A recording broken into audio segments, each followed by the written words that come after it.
Hey Sue, let's check this out. Here we have 6x squared, and we're taking the square root of that, and we're going to multiply that by the square root of 12x.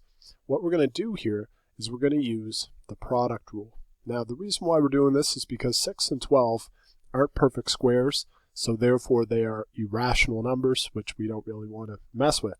So what we're going to do, and this is the product rule states that when we have numbers underneath the square root sign, we can multiply those numbers, or we can divide them and keep them under the square root sign. So I'm not taking the square root of anything yet, but I'm going to multiply this out. So 6 times 12 is going to be 72, and then x squared times x is going to be x cubed. Remember our exponent rules here, right? If there's no exponent, it's a 1.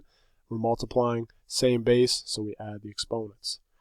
72, that really still doesn't help us though, because that's still not a perfect square. So what we're going to do is we're going to ask ourselves, what is the biggest perfect square I can get out of 72? Perfect squares being 1, 4, 9, 16, 25, 36, and so on.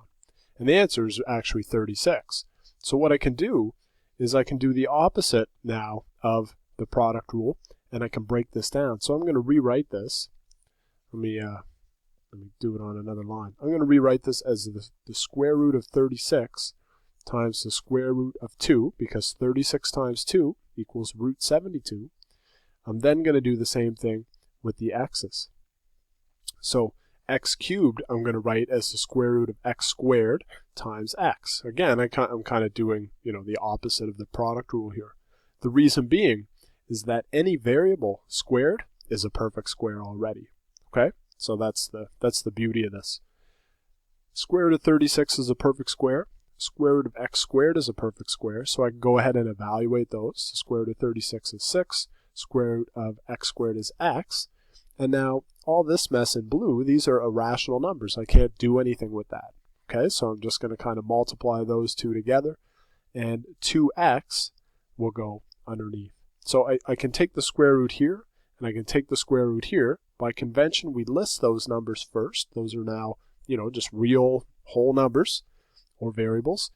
In blue here, this is the irrational part, so we list that second. Then we just smash her all together. So our final answer exactly is 6x times root 2x. And you just blast all that in to my math lab. All right? Give that a shot and let me know how you make out.